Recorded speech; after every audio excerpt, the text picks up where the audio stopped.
On today's video, first time ko tong video na to. Kumbaga, ano tayo, yung sarili kong bag, yung dinadala kong bag raid ni Psychopath, kung ano yung mga dala ko. Actually, nagsimula akong magdala ng malaking bag, gawa nung syempre kailangan natin yan, yung mga pang emergency, kung ano-ano man. So ito isa-isahin natin. Alright, so ano na lang random na lang to kung ano makakuha ko dito sa ito yung bag ko. Medyo belt bag yan, medyo malaki. So meron ako isang dala. Ito yung parang micropore na tape. Siyempre magagamit natin to in case na meron tayong titapan in case of emergency. Micropore. Alright. And then aside sa alcohol, meron ako nitong to rinse no more. Ito yung clean hands. Kumaga pagka ginamit mo siya, ayan so bubble siya, di ba? So pwedeng panghugas ng kahit ano, halimbawa may nasugatan o kahit ano. Safe to. Rinse no more. And then meron pa tayong isa. Ganun din wala po akong pinopromote dito. Rinse no more 2-in-1 shampoo and body wash. So kahit saan ka magpunta, ganun din to. Parang parang nagfo-foam din siya So hindi mo na siya kailangan ayan. Nagfo-foam, kita.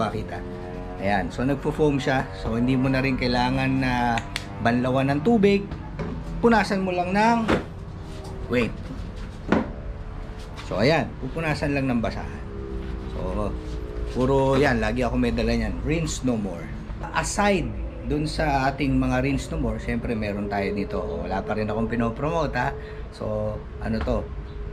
Actually ni-refill ko siya ng sabon na liquid soap, pero shampoo talaga yung nakalagay dito. Syempre in case of emergency, kahit sa kayo mapunta, meron tayong panghugas. So next, syempre lalo na sa gabi. So eto kasi, etong ilaw na to, ito yung dati kong ginagamit sa aking bisikleta. So makita nyo siya, napakalakas nito. Yan. Meron siyang 3. So rechargeable. So kahit sa gabi, medyo magagamit mo siya. And then recently meron akong nabili. Ito napakagandang. Nabili ko to sa Lazada. So ano rin siya? Ayan kita ba? Ilaw din siya. So meron siyang 6 na setting. Ayan, naging yung ilaw niya kanina LED na maliwanag, yellowish. So may mga settings siya. May red in case sa gabi, and then pag may emergency kayo, ayan, sana makita. So nagbi-blink yan. Pag nagbibisikleta kayo, nasiraan kayo, anything, naglalakad kayo, pwede nyo itong ilagay sa likod nyo. Ayan, napakaganda nitong actually pwede mo siyang ilagay sa iyong belt. Ayan diba? Para siyang keychain.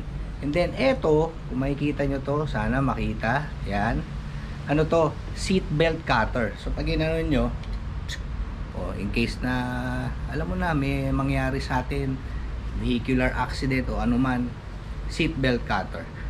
Sa likod, actually pag binaba mo siyang ganyan, ayan, meron siyang maliit din na Phillips saka standard na screwdriver. So ito, alam ko extra battery to ayan And then ang pinaka maganda pa din dito isa, this side na to is whistle. Yan. And then kung makikita nyo to, ito yung button dito sa, kasi dalawang button sa taas sa baba. Yung button na yan, pag nilong press nyo, iilaw, and then ayan, kita ba? Ayan, so ano siya, lighter. So pwede mo gamitin pang yosi, or kung meron kayong sisindihan sa bundok na starting a fire. Napakamura lang nito, very effective tong nabili ko na to. So lagi ko lang to sinasabit sa akin, or nilalagay ko dito sa aking bag. Next, syempre importante to, ito, wala rin akong pinopromote, wipes, kasi libre lang to, bigay ito ni Doc. Syempre anak ko po is pediatrician, so meron siyang mga baby wipes. Meron din akong laman ng belt bag ko, itong aking mga multi-tool. Wala man tayo pambili nung medyo mamahalin na multi-tool, pero malaking tulong to. Ayan, nakikita nyo naman. Ayan siya.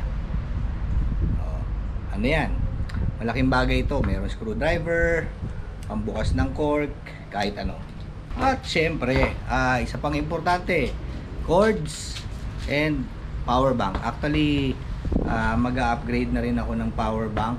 May tinitignan ako sa Lazada, yung solar din siya, no? Siyempre, in case na mawala ng kuryente, so meron tayong solar power. Nasa 10,000 mAh yun eh. So, pero pwede rin siyang kargahan through sa kuryente. Pero iba na rin yung meron kang solar. Isa pang di nawawala sa akin, etong knife na to, siyempre, magagamit natin to sa maraming cases, di ba? Pamputol, kung ano man, meron kayong bubuksan, tutungkabin, and basta kahit anong may isip nyo, pwede nyo gawin sa knife. Hindi po tayo nawawala nito dahil isa to sa kailangan natin always dala in case of kahit anumang situation ang mangyari. Alright, etong isang to, yung huli, actually kailan ko lang to nabili, ngayon ko lang siya binuksan. So kanina tinignan ko kung paano, para mapakita ko sa inyo kung paano. So alam nyo naman, nasa ano rin tayo, syempre, sa lahat ng mga adventurous na tao dyan, o ano man ang mangyari, meron tayong tourniquet. Etong tourniquet na to is napaka-importante, lalo na sa magkaroon tayo ng mga cuts, wounds na syempre lumalabas yung dugo. This can save a life. Kumbaga, alam niyo naman, pag meron tayong example, stab wound, sabihin na natin gunshot wound, example, tinamaan kayo sa balikat, okay? Etong tourniquet na to, demo na rin natin, hindi ako expert, pinag-aralan ko lang kanina. Okay, so eto, meron siyang velcro. Ito mismo yung pinaka-rod. Ito yung rod niya. Okay, ito yung naghihigpit. As you can see dito, may maliit na papel, nakalagay time. Yan. So mamaya pakita natin. So in case na nagkaroon kayo ng example dito sa baba, around dito sa ating forearm, correction so dito natin i-stop yung bleeding, di ba? So ipitan daw natin na ganyan. Wait, baliktad. Ayan. Alright, so hindi pa ako dito, hindi pa tayo expert, so kailangan natin pag-aralan. Anyway, bumili kayo nito, and then magagamit natin to sa ating emergency, in case of emergency. So example, ang bleeding nga nasa baba, higpitan lang natin, naka-velcro yan. Okay, so mahigpit na. Actually, hindi pa yan masyado mahigpit. Ang purpose nito, so ito yung mismo yung rod. Ayan, ipihitin natin yan. Alright, ihit. Mararamdaman nyo naman kung kayo mismo yung na-injure o merong na-injure, mararamdaman nyo yung hihigpit. Alright, hindi ko na masyado higpitan. Ipapasok natin yung rod dito. Ayan, so nag-fix siya. Ito, kaya kailangan din pala meron tayong laging dala. Ayan, mahigpit na. Actually, nararamdaman ko na, nakaangat. So, yung dugo, hindi na bababayan dito. Masa-stop niya. Kasi napaka-importante sa bleeding scenario is to stop the bleeding. Alright?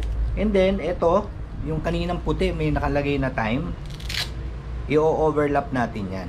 Alright? So, ito, yan, ang gulo. Nakalagay time. Kung may ballpen kayo, o kung wala man, susulatan niya kung anong time niyo nilagay yung tourniquet. Para in case, di ba? Okay, prior nga pala to merong wounds. Kung hindi kayo makatawag, pwede kayong humingi ng tulong sa ibang tao na tumawag ng emergency. Okay? So going back, kaya importante to. So malalaman ng emergency personnel na dumating dun sa scene kung anong oras nyo nilagay etong tourniquet, di ba? So yan, nararamdaman ko medyo manhid na. Ayan. So eto, kung kayo nasugatan, may apply nyo. Magkaroon man kayo dito sa thigh, lalo na yung ating kita, di ba, yung mga femoral artery ba yun? So masyadong malaking ugat yan eh, mabilis tayo mauubusan ng dugo, pwede natin gamitin. So isa to sa bago kong, tanggalin ko muna, bago kong pinurchase. And anyway, marami pa akong bibilin para sa emergency. First aid kit, tapos yung lalagyan ko ng mga gamot. Siyempre, lalo na tayo, meron tayong high blood, so maintenance, lahat dapat lagi tayo may extra. Gamot sa sakit sa ulo, di ba? Yung number 1 brand na binibili natin, alam nyo na yon. Yun, so napakalaking bagay nitong tourniquet. Bili kayo sa Lazada or actually ito sa Lazada ko nabili. Ano to, very very effective. Pahabol, siyempre marami tayong pinakita, di ba? In case lang na may magtanong or baka meron pang wala, isa pa pala na kailangan natin is yung ating, wala rin akong pinopromote, firearm. At least kahit isang pistol meron tayo sa ating bahay or meron tayong dala.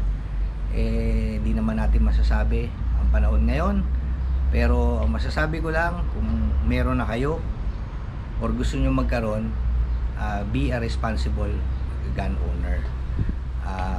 Yung init ng ulo, wag po natin laging paiiralin yan, di ba? Mahirap na lalo na yung mga kalbo nagte-trending, di ba? Hindi ako kasali dun, malamig po ulo ko. Sana po laging ganun.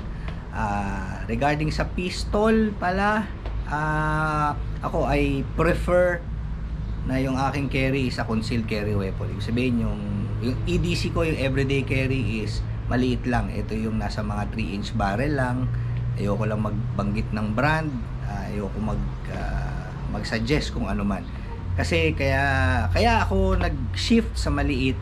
Mahirap mag-carry ng medyo mahaba ng konti, yung mga 4.25 inches barrel. Hindi gaya ng 3 inches barrel. Tapos semi-automatic, okay na yun, diba? Yung capacity niya, mga 12 rounds, 10 rounds, pwede na yan. Alright, so thank you very much. Please don't forget, suporta po, suporta lang. Kahit isang ganun lang or the best.